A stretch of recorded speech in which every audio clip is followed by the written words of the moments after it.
Michael Jackson stood frozen for 90 seconds at the 1993 Super Bowl. 133 million people watched in silence.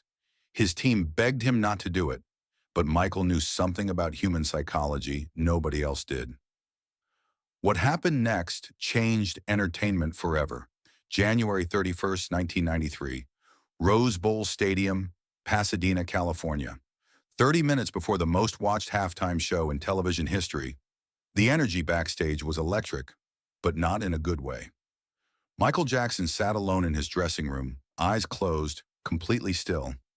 Outside his door, chaos erupted. His creative team, the NFL executives, and the production crew were in full panic mode. "We have a massive problem," said David Saltz, the show's choreography director, bursting into the production office. "Michael just told me he's changing the opening." Rick Gentile, the show's producer, looked up from his clipboard. "What do you mean, changing it? We rehearsed this 100 times. He wants to stand still, completely motionless, for 90 seconds. The room went silent.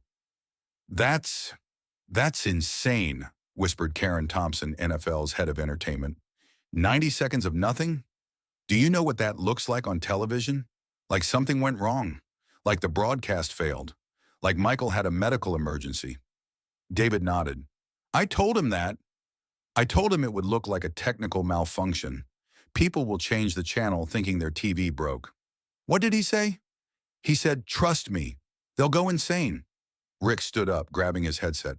"I need to talk to him. Now." But when the production team knocked on Michael's dressing room door, he didn't answer immediately. They could hear him inside, breathing slowly, preparing mentally. Finally, his soft voice came through the door. "Come in." Michael sat in front of the mirror, his iconic military jacket already on, the gold embellishments catching the fluorescent lights. His hair was perfect, his makeup flawless. But his eyes held something the team had never seen before: absolute certainty. "Michael," Rick began carefully, "we need to talk about the opening." "There's nothing to talk about," Michael replied calmly. "I know what I'm doing." "Michael, with all due respect, 133 million people are watching, the biggest television audience in history. If you just stand there, frozen for 90 seconds? Rick trailed off, searching for the right words. "People will think something's wrong," Karen finished. "They'll panic. The NFL will panic. Sponsors will—" "They won't panic," Michael interrupted, his voice gentle but firm. "They'll feel something they've never felt before." David, the choreographer who'd worked with Michael for years, stepped forward. "Mike, I've seen you command stages for decades. You don't need a gimmick. Just come out dancing like we rehearsed. Jam is powerful. The choreography is incredible. Why risk—" "Because dancing is what they expect," Michael said, finally turning to face them. "And I don't want to give them what they expect. I want to give them what they didn't know they needed." The team exchanged worried glances. "Michael," Rick tried one more time, "what if it doesn't work? What if people just wait in confusion? What if the moment dies before it begins?"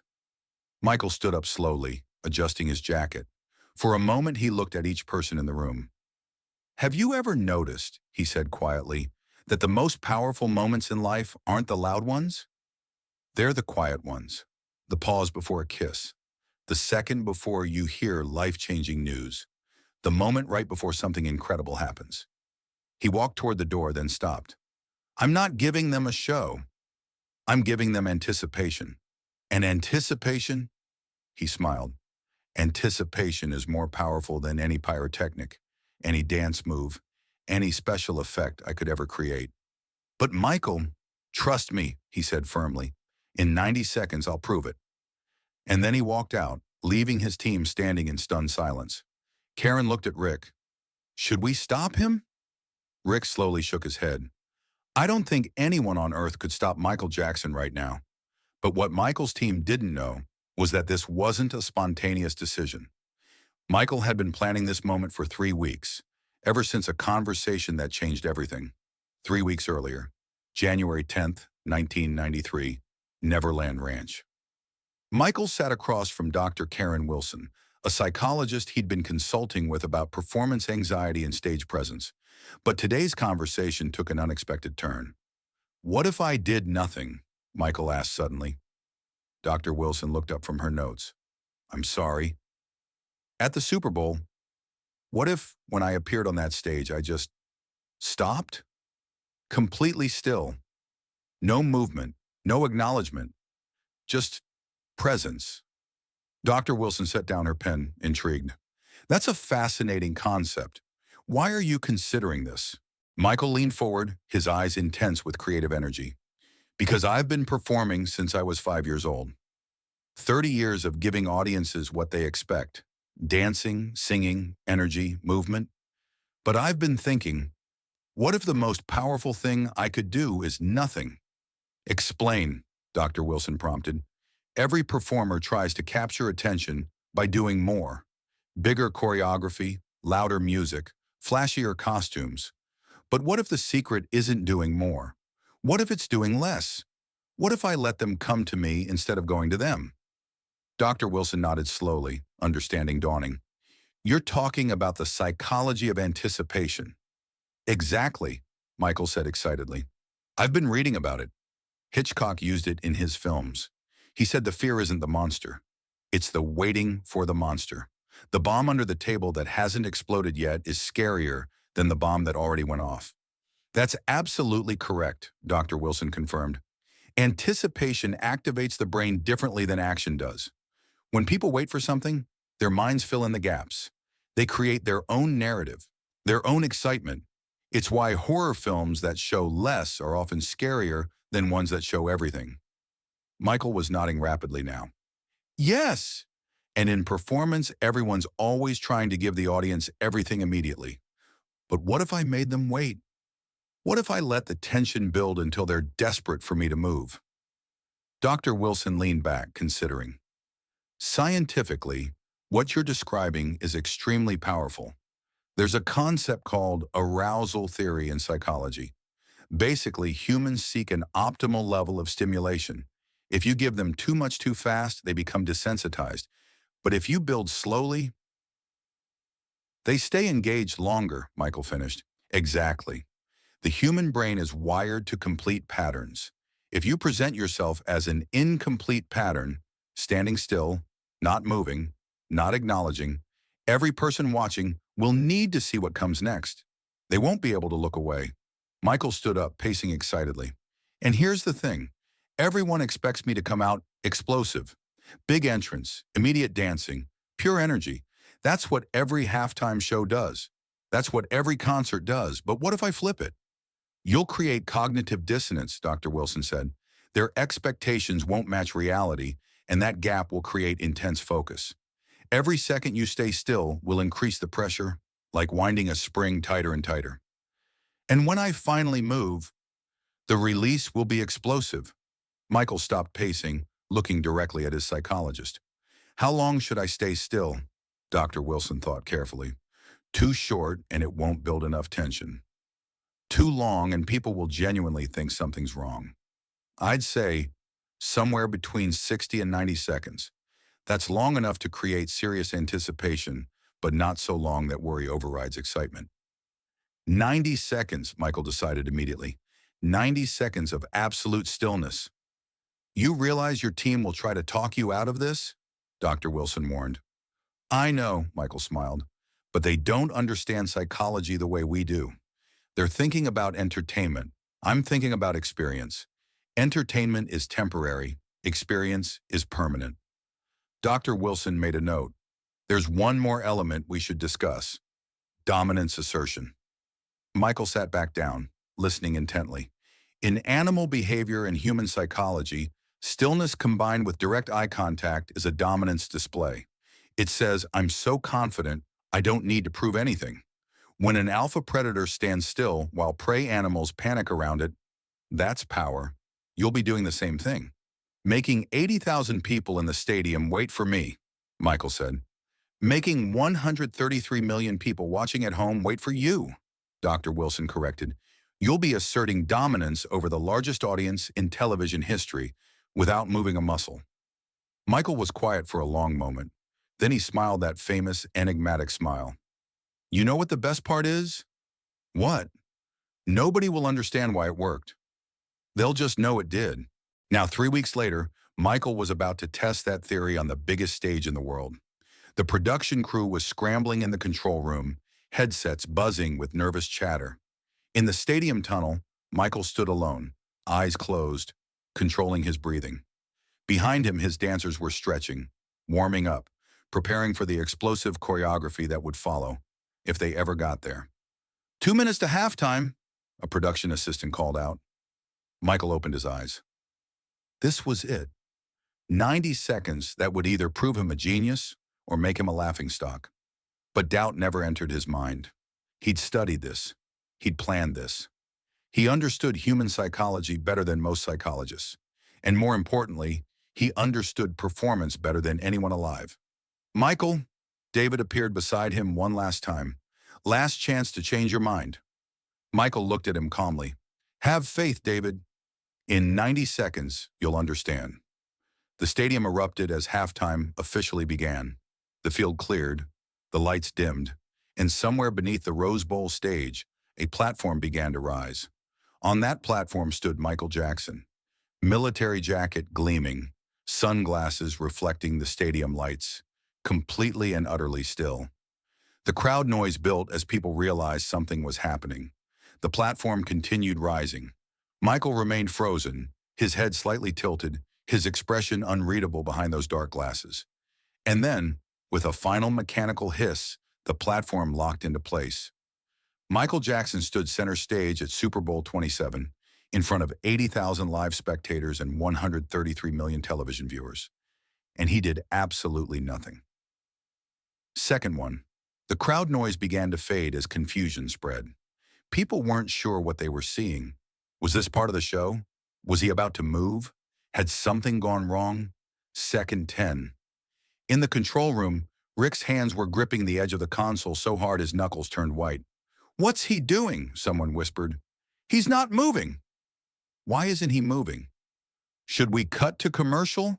Another voice asked nervously. No, Rick said firmly, even though his stomach was in knots. We trust him. We wait. Second 20. Something was changing in the stadium. The initial confusion was transforming into something else. People stopped talking. They stopped looking at their neighbors, wondering what was happening. They started looking at Michael. Really looking. And the longer he stayed still, the more magnetic his presence became. Second 30. The stadium was falling silent, section by section. 80,000 people gradually stopping their conversations, their movements, their fidgeting, all eyes fixed on the figure standing motionless at the center of the field. And at home, 133 million people leaned closer to their television screens. My God, Karen whispered in the control room. Look at the crowd. The cameras captured it perfectly. Thousands of faces, all frozen in anticipation, all waiting for Michael to move. The tension in the air was palpable, even through television screens. It was the kind of silence that screams. Second 45. Michael's chest rose and fell steadily. His head tilted slightly to the other side, the first tiny movement since appearing. The crowd noticed. A ripple of response. Quiet gasps. People pointing. But then he was still again. That micro movement only increased the tension. Second 50. Parents at home watching with their kids found themselves unable to look away. At Super Bowl parties across America, conversation had completely died. Everyone was staring at their televisions, waiting, needing to see what happened next. This is insane, David breathed, watching from the tunnel. He's conducting 80,000 people without moving. They're completely under his control. Second 60, 1 full minute of absolute stillness. The roar of anticipation was building now. People realized this was intentional. This was meant to happen, and that realization only made it more powerful. Michael Jackson was so confident, so commanding, that he could make the entire world wait for him. Second 70. In living rooms across the planet, people were barely breathing.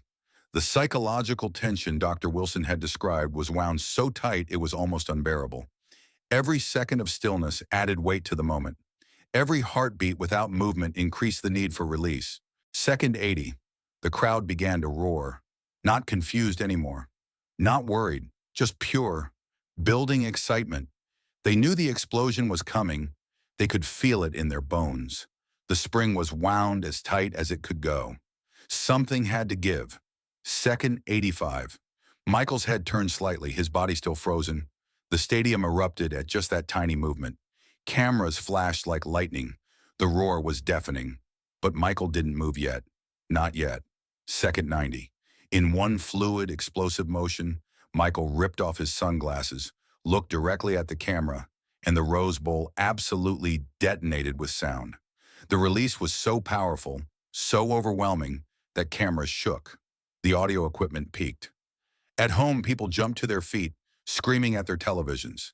And then Michael moved, not with tentative steps or gentle gestures, but with absolute explosive power. His body launched into jam with such intensity, such precision, such overwhelming energy that it felt like watching a superhero come to life. Every move was amplified by the 90 seconds of stillness that preceded it. Every gesture carried the weight of all that pent-up anticipation. The dancers exploded onto the field around him. The pyrotechnics fired. The music pounded through the stadium speakers. But none of it would have mattered.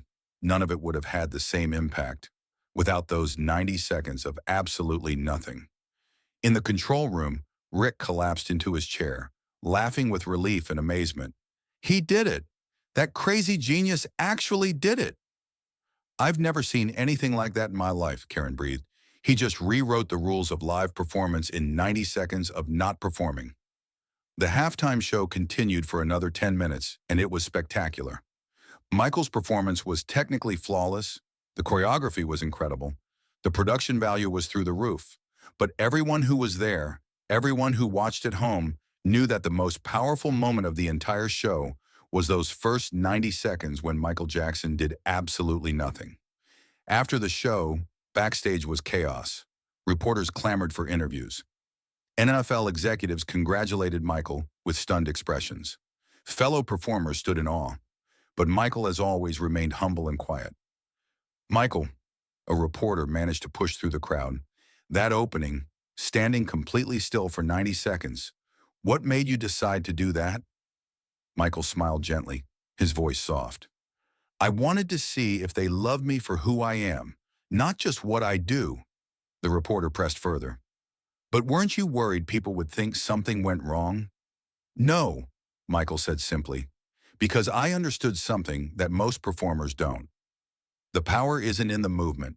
The power is in the choice to move. When you give people a choice, when you make them wait, when you let anticipation build, that's when you create something they'll never forget. So it was a calculated decision? Michael's eyes twinkled. Let's just say I understand human nature better than most people realize. But the real impact of those 90 seconds didn't become clear until days, then weeks, then years later. The 1993 Super Bowl halftime show became the most talked about performance in television history. Not just because it was good, though it was spectacular, but because Michael Jackson had fundamentally changed what a halftime show could be. Before Michael, halftime shows were afterthoughts, marching bands, local choirs, safe, predictable, forgettable entertainment designed to give bathroom breaks to viewers at home. After Michael, halftime shows became must-see events. Every major artist wanted to perform. Production values skyrocketed, and everyone from Madonna to Beyoncé to Lady Gaga studied Michael's performance looking for the secret of its power. Some tried to recreate the stillness. Some tried even more elaborate entrances. Some went for bigger pyrotechnics, more dancers, more spectacle. But none of them could quite capture what Michael did, because they didn't understand the psychology behind it. Michael didn't just perform. He manipulated human attention, anticipation, and desire with the precision of a master psychologist. Those 90 seconds weren't empty. They were full of psychological power plays that most people felt but couldn't articulate. Body language experts spent years analyzing the footage. What Michael did, explained Dr. James Morrison, a specialist in nonverbal communication, was assert dominance over the largest audience in human history without saying a word or making a gesture. That level of confidence is almost superhuman. He made 133 million people wait for him. That's not entertainment, that's mastery.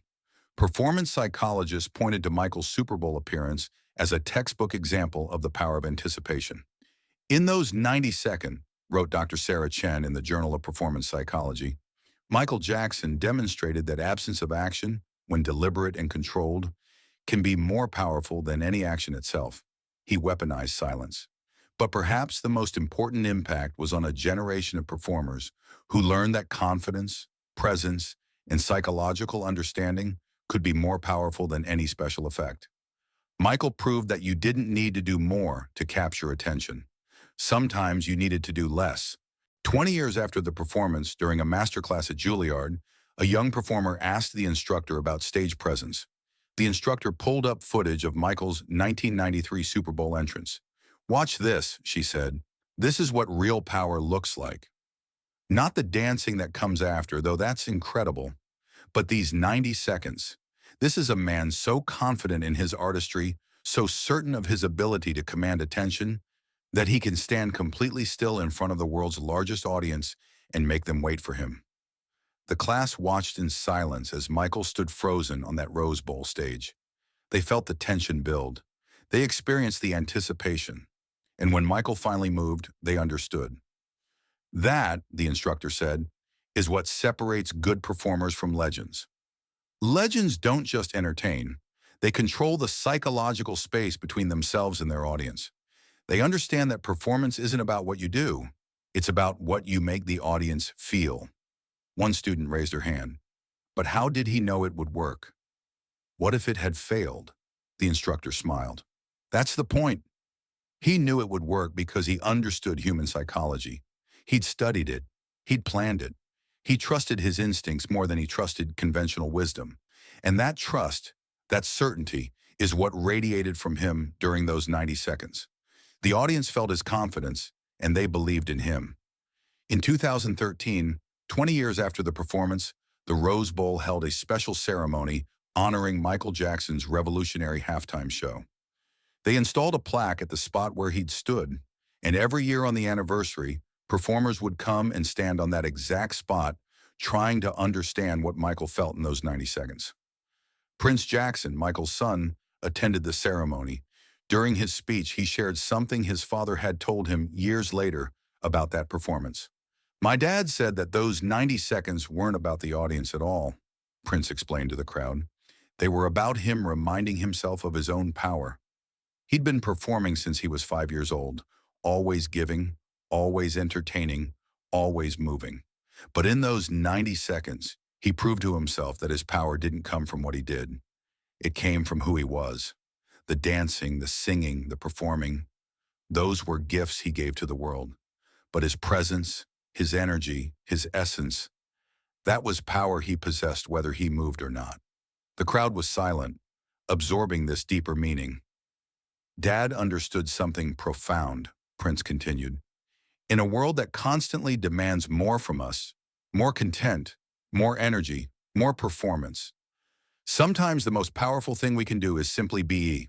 Fully, confidently, unapologetically be." Today, Michael Jackson's 1993 Super Bowl halftime show is studied in psychology classes, film schools, and performance academies around the world. Not just as entertainment history, but as a masterclass in understanding human attention, anticipation, and the power of calculated stillness. The 90 seconds of Michael Jackson standing frozen on that Rose Bowl stage taught us that silence can be louder than noise, stillness can be more dynamic than movement, and confidence can be more captivating than spectacle. He proved that sometimes the most powerful thing an artist can do is trust that their mere presence is enough. And in doing so, Michael Jackson didn't just change halftime shows forever. He changed our understanding of what performance could be. He showed us that true artistry isn't about impressing people with what you can do. It's about making them feel something they've never felt before, using whatever tools you have, even if that tool is simply standing absolutely still and letting your presence speak louder than any words or movements ever could. Those 90 seconds weren't just a performance choice. They were a philosophy. They were a statement. They were Michael Jackson telling the world, "I don't need to prove anything to you. I am the show. Everything else is just decoration." and 133 million people believed him.